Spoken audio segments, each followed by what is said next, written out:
Bizim yaşıtlarımızın en çok izlediği çizgi filmlerden bir tanesi muhakkak Spider-Man'dir. Sabahları erkenden kalkıp televizyonun başına oturup güne neresinden ağ attığını bir türlü anlamadığımız kırmızı taytlı böcük adamı izlemek büyük bir keyifti bizim için. O zamanlar PC veya konsol yoktu. Gerçi hala konsolumuz yok ama konumuz bu değil. Bu yokluk zamanlarında her çocuğun evinde olan çakma atelleri hatırlarsınız. Benim oyunlarla tanışmam da o zamanlara dayanır. İlk oynadığım Spider-Man oyunda bu çakma atelide oynadım. Spider-Man Return of the Sinister Six'ti. Sabahları severek izlediğim bir çizgi film oyunu oynamak inanılmaz keyifli bir şeydi. Sonrasında ilk PC'mi aldığımda Haziran 2004 yılında yayınlanan Spider-Man 2'yi oynamış, inanılmaz keyif almıştım. Zaten daha sonra da Spider-Man oyunları PC'ye gelmedi. Gelenler de hiçbir zaman beklenen patlamayı yapmadı. Yıl 2018'i gösterdiğinde Sony Spider-Man markasının olması gereken seviyeye çıkaran bir oyun yaptı. Herkes tarafından sevildi, beğenildi. Konsol oyuncuları tadını çıkara çıkara New York'un sokaklarında sağa sola ağ attı. Onlar oyunun tadını çıkartırken bizler de PC'de Batman oyunlarını oynayıp en iyi süper kahraman oyunu Batman'dir diyerek kendimizi tatmin etmeye çalışıyorduk. Hatta Deadpool'un Spider-Man için dediklerine katılarak adam haklı abi deyip kendimizi rahatlatıyorduk. Ergen bir Spider-Man'in kolundan örümcek ağ fırlatması size inandırıcı geliyor mu yani? Bence o beyaz şey ağ bile değil. Bunu sabaha kadar tartışabiliriz ama beni asla ikna edemezsiniz. Spidey Tobey'den sonra bozdu oğlum. Kahramanlık dar kostüm giydiğin halde malafatının belli olması ve olmaması arasındaki ince çizgidir.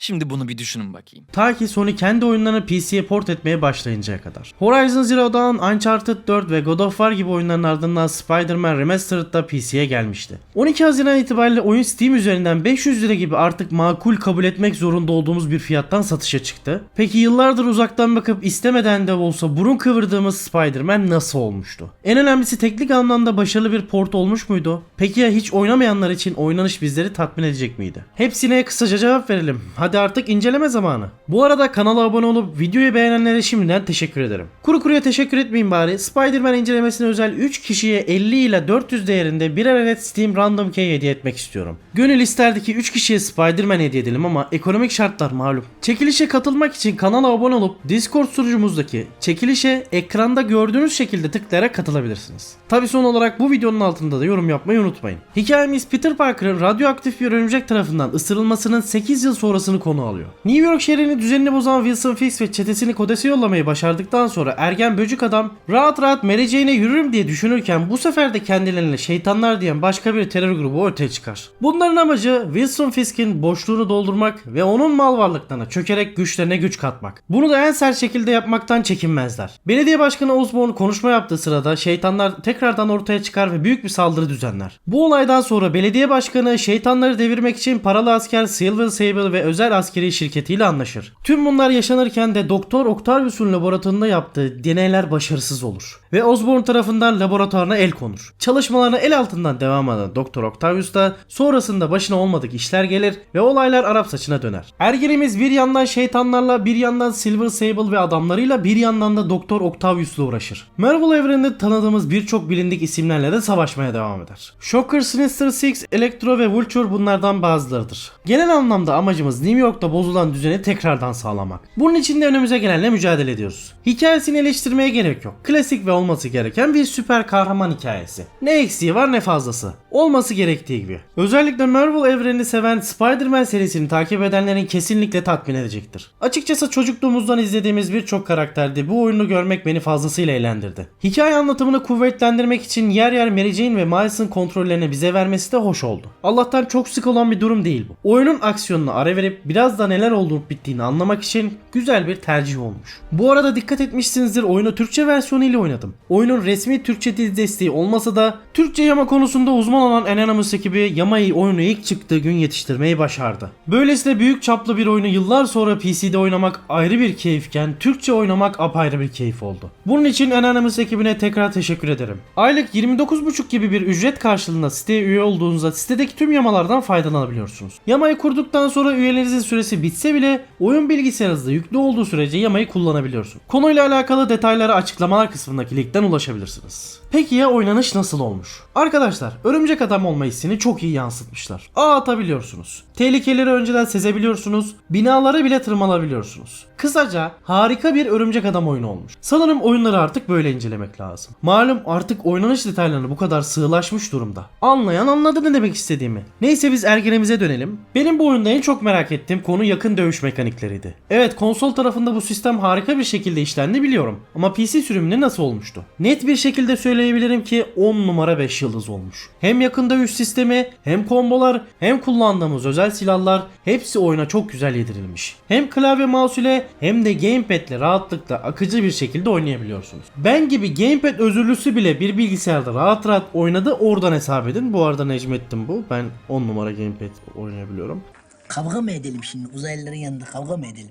Seviye atladıkça almış olduğunuz yeni yeteneklerle kombolarımızı daha da çeşitlendirebiliyoruz. Bu da oyunun sıkılma eşiğini ortadan tamamen kaldırıyor. Bunun yanında özel teçhizat kullanımı hem pratik hem çok etkili. Elektrikli ağ atarak düşmanları hareketsiz hale getirip hasar da verebiliyorken özel drone sayesinde çevremizdeki tüm düşmanlara ağır hasarlar verebiliyoruz. Tuzaklı mayın sayesinde düşmanları sessizce etkisiz hale getirip kalabalık bölgelere rahat bir şekilde sızabiliyoruz. Bu ve bunun gibi eşyalar sayesinde hem dövüş sistemi hem de oyunu da ilerleme stilimiz renklendirebiliyoruz. Bunun kullanımı da tamamen size kalmış. Oyun illa bunları kullanmak zorundasın demiyor. Bunları da kullanabilirsiniz diyor. Oynanış noktasında beni sığ bir sisteme mahkum etmektense özgürlük tanıması gayet iyi olmuş. Mekaniklerin akıcılığını zaten söylemiştim. Mükemmele yakın bir port çalışması olmuş. Örümcek Adam olmanın en büyük olayı şehirde istediğimiz gibi hareket edebilmektir. Bunu bu zamana kadar en iyi veren oyun tartışmasız 2018 yapımı Spider-Man oldu. Beklenenin çok üstünde bir kullanım rahatlığı ve de keyfi var. New York şehrinin tepesinde oradan oraya ağ atıp şehri dolaşmak bile başlı başına keyif veren bir durum. Açık dünya oyunlarında bir ızdırap olan bir yerden başka bir yere gitme olayı bu oyunda tamamıyla bir keyfe dönüşüyor. Mesafe ne kadar uzak olursa olsun hiç sorun değil. Hatta bazı görevlerde mesafe uzak olsa da şöyle şehri rahat rahat dolaşsam diyorum. Net bir şekilde söyleyebilirim ki ben hiçbir açık dünya oyununda dolaşmaktan bu kadar keyif almamıştım. Ağı nereye atıyor, nereye yapışıyor gibi şeylere takılmazsanız şehirde boş boş dolaşmak bile eğlenceli. Grafik ve atmosfer beklenenin üstünde. DLSS teknolojisi gayet başarılı şekilde oyuna entegre edilmiş. Bunun yanında RTX teknolojisi de oyunda mevcut. Ama RTX'i açtığımda istediğim kaliteyi yakaladığımı söyleyemem. Onun dışında herhangi bir sorun yok. Şehir ve bölüm tasarımları gayet iyi. Şehir fazlasıyla büyük. Gerçi bu büyüklük sadece mekansal anlamda büyüklük. İçerik noktasında maalesef çok eksiği var. Şehirde suçluları yakalama görevi dışındaki tüm görevler anlamsız, keyifsiz ve tam bir boş adam işi. Mustafa'cığım, lafım sana değil, lütfen üzerine alınma. Lütfen. Sadece seviye atlamak için yapılabilecek görevler var. Madem olumsuz şeylere girdik, devam edelim. Yan görevler dediğim gibi inanılmaz boş. Peki ana görevdeki bulmacalara ne demek lazım? Ne maksatla ne amaçla konulduğunu hiç anlamadığım o bulmacaları kim neden oyuna koyar ki? Amaç neydi yani? Aksiyonu, hikayesi, oynanışı bu kadar keyifli olan bir oyuna bu kadar sığ bulmacalara koymak kimin fikriydi? Bakın, bulmacalar neden var oyunda demiyorum. Neden anlamsız ve boş bulmacalar var diyorum. Çözmesi eğlenceli değil. Çözmek için hiç uğraşmıyorsun bile, o kadar basit. Dümdüz puzzle gibi bulmacalar. Bunu yapacağına oyuna keşke bir iki tane adam akıllı yan görev koysaydı. Bunun yerine ne yapmışlar? DLC'lerle bu eksiği kapatmışlar. Oyunun dünyası o kadar boş ki anca DLC'lerle doldurulabilirdi. Peki ya oyunun lag diye çöküp durmasına ne diyeceksiniz? Hele bir yerde sağlam bir crash yedim ki akıllara zarar. Binanın tepesindeyim. Radyo sinyali bulmacası var. Onu çözüp haritayı genişleteceğim. Bildiğim Ubisoft'un kullandığı Outpost görevi anlayacağım. Sinyali çözüyorum, tak oyun atıyor. 1-2 dedim, burada bir sıkıntı var. Sonrasında bizim Mustafa'yı aradım. Dedim oğlum oyun bozuk, çöküyor dedim. Abi sen oraya atla, ana görevden devam et, orada sıkıntı var dedi. Peki kardeşim, böylesine bir güzel oyunda böylesine teknik hataların olması hoş mu? Evet, her port oyunda muhakkak sıkıntılar olabilir. Ama sevgili Sony, artık bu işi öğrenmiş olman lazım. Örnek veriyorum, God of War port gibi port, maşallah taş gibi olmuştu. Çökmeler dışında gözüme çarpan çok fazla bir şey olmadı. Bir iki yerde glitchler oldu ama oyunun keyfini kaçıracak şeyler değildi. Oyun genel anlamda gayet temiz. Sadece şu deniz neden deniz gibi değil de yağlı su gibi yaptınız Allah aşkına. Bir de bu botun içimizden geçmesine, bir de içindeki Lego adamlara ne diyeceksiniz? Spider-Man oyunu Insomniac firmasının 22 yıl sonra yayınladığı ilk lisanslı oyun oldu. Uzun bir aradan sonra böylesine büyük çaplı bir oyunu bu kadar başarılı bir şekilde çıkartmak kesinlikle takdiri hak ediyor. Öncesinde öyle çok büyük markaların oyununu yaptığını söyleyemem. En büyük markaları Ratchet Clank serisi, oradan hesaplayın. Onun dışında 2021 yılında Marvel's Wolverine oyunu geliştirdiklerini duydurdu ama ondan sonra da ses seda çıkmadı.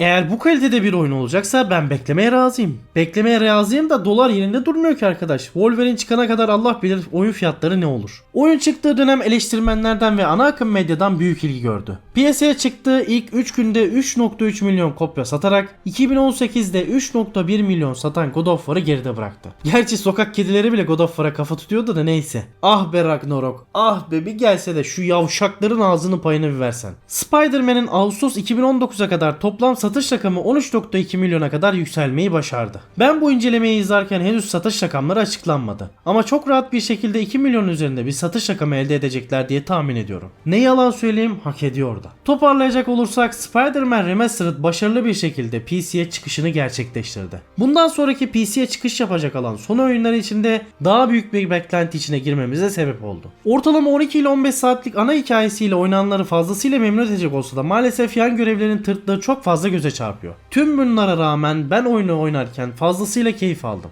Bu arada oyunun çıktığı gün FLT ekibi tarafından kırıldığını da hatırlatayım. Valla oyun fiyatlarının şu halini gördükten sonra kimseye niye orijinal almıyorsun diyemem. Tavsiye etmem ama oynamayın da demem. Kapatmadan önce çekilişe katılmayı ve bu oyunu kazanma şansını yakalamayı unutmayın. Bu haftalıkta bizden bu kadar. Hem bizleri desteklemek hem de motivasyonumuzu yükseltmek için kanala abone olmayı ve yorum yapmayı, Discord sunucumuza da gelip sohbetimize katılmayı ve son olarak açıklamalar kısmında linkini bulabileceğiniz podcastlerimizi dinlemeyi unutmayın. Arzu ederseniz kanala katılarak bizlere de Nakintosh destek verebilirsiniz. Hepinize iyi eğlenceler. Unutmayın ki oyunlar öznel bir nesildir. Kişiden kişiye farklılık göstermesi de gayet doğaldır. Bir sonraki videoda görüşünceye kadar oyunla kalın.